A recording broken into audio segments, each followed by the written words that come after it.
সবাইকে স্বাগত জানাচ্ছি বিডি ভিউজে। আপনাদের সাথে আছি আমি সুস্মিতা দাস। ইসরায়েলের টানা অবরোধ এবং ভয়াবহ বিমান হামলার পরও ফিলিস্তিনি প্রতিরোধ আন্দোলন হামাসের দৃঢ় অবস্থান সত্যি অবাক করার মতো। মার্কিন মদত নিয়ে হামাস নির্মূলে ইসরায়েল প্রায় 2 বছর ধরে সর্বশক্তি প্রয়োগ করে চললেও হামাস সম্প্রতি নতুন উদ্যমে ইসরায়েলি বাহিনীর উপর এমন কিছু আঘাত এনেছে যাতে বিস্ময় প্রকাশ করেছেন খোদ ইসরায়েলি কর্মকর্তারাও। ফিলিস্তিনি প্রতিরোধের সমর্থনে ইসরায়েলে ইয়েমেনের হুথি আনসারুল্লাহ আন্দোলনের সাম্প্রতিক কিছু হামলায় নেতানিয়াহুর দুশ্চিন্তার রেখা আরও দীর্ঘ হয়েছে। এর মধ্যে খবর এসেছে শত্রুদের হামলা প্রতিহত করতে ইরানকে বড় আকারের প্রতিরক্ষা ব্যবস্থা সরবরাহ করেছে চীন। এসব ঘটনার পর তড়িঘড়ি করে যুক্তরাষ্ট্র উড়ে গিয়েছেন ইসরায়েলি প্রধানমন্ত্রী।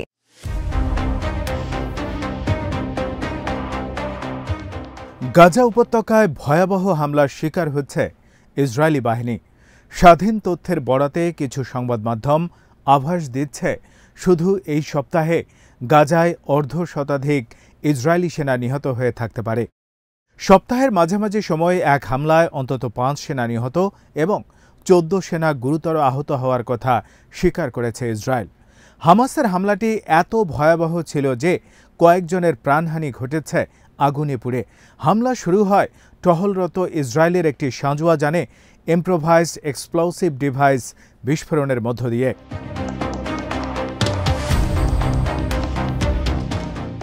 এরপর ইসরায়েলি বাহিনীর উদ্ধারকারী দল এলে তাদের গাড়িগুলোকে লক্ষ্য করে আরও তীব্রতার সঙ্গে হামলা চালানো হয়। 2 দফা হামলায় অন্তত 6টি আইইডি ব্যবহারের কথা জানিয়েছে ইসরায়েলি মিডিয়া।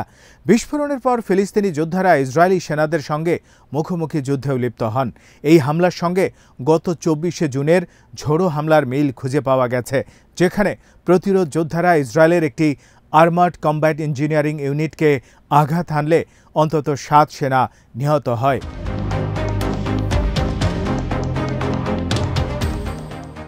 আরেক প্রতিরোধ সংগঠন ইসলামিক জিহাদের আল কুদস ব্রিগেডসের হামলা ছিল আরও ভয়াবহ। এই সপ্তাহে গাজা সিটির আল শুজাইয়ায় হামলার ফুটেজ প্রকাশ করেছেন তারা। এতে ক্লোজ রেঞ্জ থেকে ইসরায়েলি সেনাদল এবং তাদের গাড়িগুলোকে লক্ষ্যবস্তু করা হয়। ইসরায়েলি সেনাদের আশ্রয় নেওয়া কয়েকটি বাড়িকেও টার্গেট করা হয়। অভিযানে নেতৃত্ব দেয়া কুদসের কমান্ডার জানিয়েছেন, হামলার তীব্রতার মুখে কোনো প্রতিক্রিয়া ছাড়াই ইসরায়েলি সেনারা পালিয়ে যায়। তারা কোনো পাল্টা হামলার চেষ্টাই করেনি। এ সময় কুদসের যোদ্ধারা সেনাদের আর্তচিৎকারের শব্দ শুনেছেন বলে জানিয়েছেন। ওই কমান্ডার নিশ্চিত করেন, তিনি যে সংখ্যক দগ্ধ সেনাদের লাশ ও আহতদের দেখতে পেয়েছেন তাতে নিশ্চিত যে হামলায় 40 ইসরায়েলি সেনা নিহত এবং আহত হয়েছে।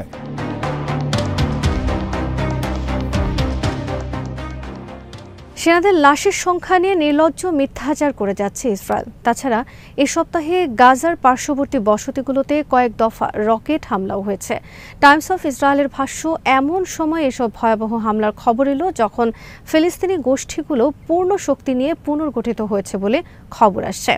ইসরায়েলি বিশ্লেষকরা বলছেন, প্রতিরোধ যোদ্ধাদের হামলার ধরন আভাস দিচ্ছে হামাসকে নির্মূল করার লক্ষ্য নিয়ে অভিযান অব্যাহত থাকলে এই যুদ্ধ দীর্ঘস্থায়ী হতে পারে, আরও বিপর্যস্ত হতে পারে ইসরায়েলের সামগ্রিক অবস্থা।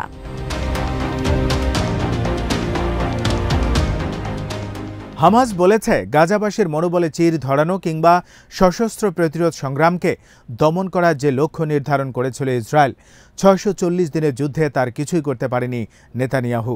এই সপ্তাহে এক বিবৃতিতে সংগঠনটি বলেছে, তাদের টানেল স্ট্র্যাটেজি এবং আকস্মিক হামলার মুখে ইসরায়েল অভিযান ক্রমাগতভাবে ব্যর্থতায় পর্যবেসিত হচ্ছে। নেতানিয়াহু বারবার হামাসের পরাজয় এবং মূলোৎপাটনের যে কথা বলছেন তার শব্দের মধ্যেই সীমাবদ্ধ থেকে গেছে। হামাস বলেছে, যুদ্ধক্ষেত্রে প্রতিরোধ বাহিনীর চলমান হামলা এবং আধিপত্যের ফলে বল প্রয়োগের মাধ্যমে বন্দীদের মুক্ত করার ইসরায়েলি ভ্রম ভেঙে গেছে। প্রতিরোধ যোদ্ধারা ক্রু ভর্তি ইসরায়েলি যুদ্ধযানগুলোকে ধ্বংস করেই চলেছেন। নির্মম অবরোধ এবং অনাহার নীতির পরও বীর দর্পে লড়ে যাচ্ছেন আমাদের বীরেরা।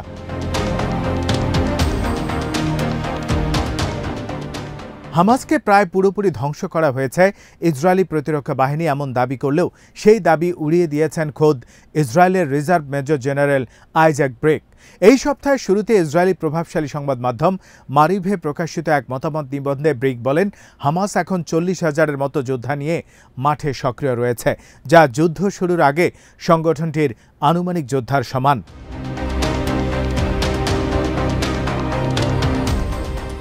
ব্রিক লিখেছেন, হামাস এখনও গেরিলা কৌশল নিয়ে দৃঢ়ভাবে লড়াই করছে।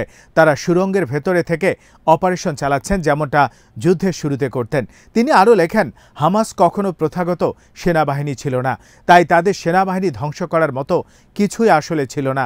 ফলে তাদের সামরিক সক্ষমতা ধ্বংসের দাবি বাস্তবসম্মত নয়। এই জেনারেল আরও সতর্ক করেন, বাস্তব পরিস্থিতি যেভাবে পাল্টাচ্ছে তা ইসরায়েলি সেনাপ্রধানের দাবির সঙ্গে সঙ্গতিপূর্ণ নয়, বরং হামাসের উজ্জীবিত হওয়ার ঘটনা ইসরায়েলের সামনে নতুন করে দীর্ঘস্থায়ী সংঘাতের ইঙ্গিত দিচ্ছে।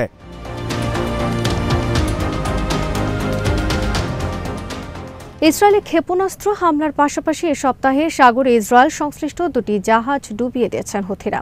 ম্যাজিক সিস এবং ইটার্নিটি সি নামের জাহাজ দুটি ইসরায়েলের বন্দরে যাচ্ছিল। ইটার্নিটি সি জাহাজে হামলায় অন্তত 4 জন ক্রু নিহত হয়েছেন। জাহাজ দুটি ডুবিয়ে দেওয়ার এক্সক্লুসিভ ভিডিও প্রকাশ করেছে হুথির নেতৃত্বাধীন সশস্ত্র বাহিনী। তারা বলছেন, ইসরায়েলি বন্দরে জাহাজ প্রবেশের উপর তারা যে নিষেধাজ্ঞা আরোপ করেছেন তা জাহাজের মালিক প্রতিষ্ঠান লঙ্ঘন করায় এসব হামলা চালানো হয়।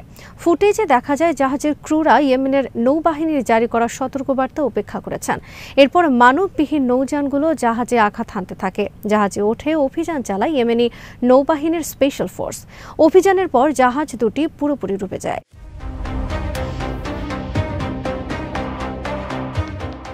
ইয়েমেনের সশস্ত্র বাহিনীর বিবৃতি অনুযায়ী এই জটিল অভিযানে ব্যালিস্টিক মিসাইল, ড্রোন ও মানববিহীন নৌযান ব্যবহৃত হয়। বিবৃতিতে বলা হয়, ফিলিস্তিনের গাজা উপত্যকার নিপীড়িত জনগণ এবং তাদের সাহসী প্রতিরোধ সংগ্রামের প্রতি সংহতি জানিয়ে এই অভিযান পরিচালিত হয়। ফিলিস্তিনিদের অধিকার রক্ষার প্রতিশ্রুতি ব্যক্ত করে তারা বলেছেন, এই অঞ্চলে ইহুদিবাদী আগ্রাসনের যথাযথ জবাব দেওয়ার জন্য তারা সম্পূর্ণ প্রস্তুত।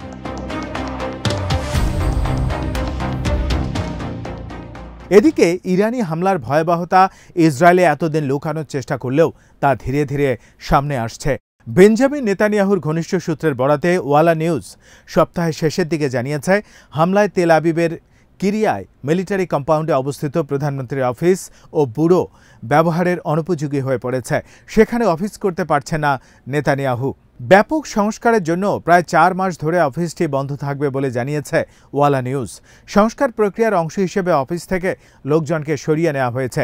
বিষয়টির সঙ্গে সম্পৃক্ত কর্মকর্তারা ওয়ালা নিউজকে নিশ্চিত করেছেন, অবকাঠামো উন্নয়নের কারণে আগামী মাসগুলোতে প্রধানমন্ত্রীর কার্যালয়ের সব কার্যক্রম বন্ধ থাকবে।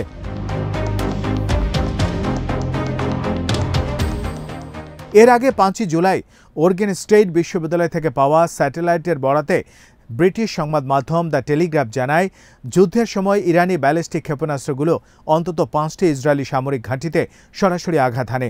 প্রতিবেদনে বলা হয়, ইসরায়েলের উত্তর, দক্ষিণ এবং কেন্দ্রস্থলের সামরিক স্থাপনাগুলোতে কমপক্ষে 6টি ইরানি ক্ষেপণাস্ত্র আঘাত হানে, যার মধ্যে একটি প্রধান বিমান ঘাঁটি, একটি গোয়েন্দা তথ্য সংগ্রহ কেন্দ্র এবং একটি রসদ সরবরাহ ঘাঁটিও রয়েছে।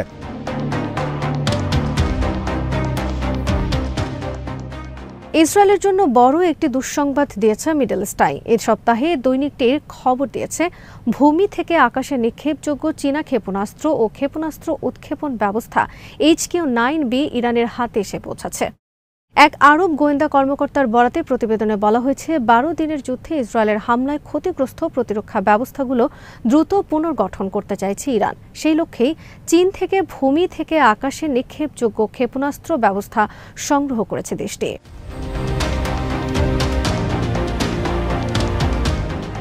প্রতিবেদন মতে 24শে জুন ইরান ও ইসরায়েলের মধ্যে যুদ্ধবিরতি হওয়ার পরেই HQ-9B ক্ষেপণাস্ত্রের ব্যবস্থার চালান সরবরাহ সম্পন্ন হয়। আরেক আরব কর্মকর্তা নাম প্রকাশ না করে জানিয়েছেন, যুক্তরাষ্ট্রের আরব মিত্ররা তেহরানে একই প্রতিরক্ষা জোরদারের প্রচেষ্টা বিষয়ে সচেতন এবং হোয়াইট হাউসকেও বিষয়টি জানানো হয়েছে। তবে ইরান ঠিক কতটা ক্ষেপণাস্ত্র ও ক্ষেপণাস্ত্র উৎক্ষেপণ ব্যবস্থা হাতে পেয়েছে তা নিশ্চিত করেননি ওই আরব কর্মকর্তারা। তবে একজন কর্মকর্তা বলেছেন, ইরান এসব ক্ষেপণাস্ত্র ও ক্ষেপণাস্ত্র ব্যবস্থার মূল্য তেল দিয়ে পরিশোধ করেছে।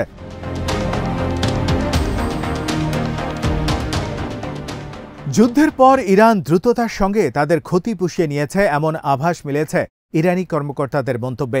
ইসলামী বিপ্লবী গার্ড বাহিনী বা IRGCর উপদেষ্টা মেজর জেনারেল ইব্রাহিম জাব্বারি বলেছেন, ইরান যদি প্রতিদিন ইসরায়েলে হামলা চালায় এবং তা আগামী 2 বছর অব্যাহত থাকে, তারপরও তাদের ক্ষেপণাস্ত্র ও অন্যান্য অস্ত্রের মজুদ শেষ হবে না। তিনি বলেন, যুদ্ধ শেষ হওয়ার পরও ইরানের সশস্ত্র বাহিনীর প্রস্তুতির সর্বোচ্চ পর্যায়ে রয়েছে। তিনি বলেন, আমাদের অস্ত্রাগার, ভূগর্ভস্থ ক্ষেপণাস্ত্র ঘাঁটি ও অন্যান্য সামরিক স্থাপনাগুলো বেশ বিস্তৃত। এখনও আমরা আমাদের প্রতিরক্ষা সক্ষমতা ও কার্যকর ক্ষেপণাস্ত্রগুলোর বেশিরভাগই প্রদর্শন করিনি।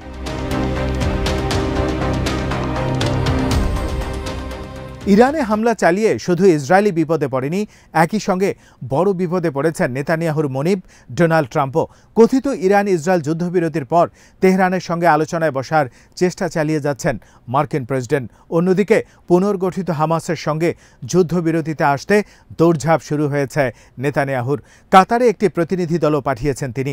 গাজায় ইসরায়েলি সেনাদের লাশের স্তূপ, লোহিত সাগরে ডুবছে একটির পর একটি ইসরায়েল সংশ্লিষ্ট জাহাজ।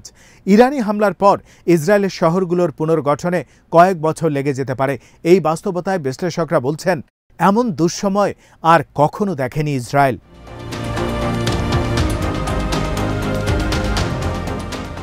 আজ এখানেই শেষ করছি। সবাই ভালো থাকুন, সুস্থ থাকুন আর দেখতে থাকুন বিডিভিউজ। চ্যানেলটি ভালো লাগলে সাবস্ক্রাইব করুন। সংযুক্ত থাকুন আমাদের ফেসবুক পেজে।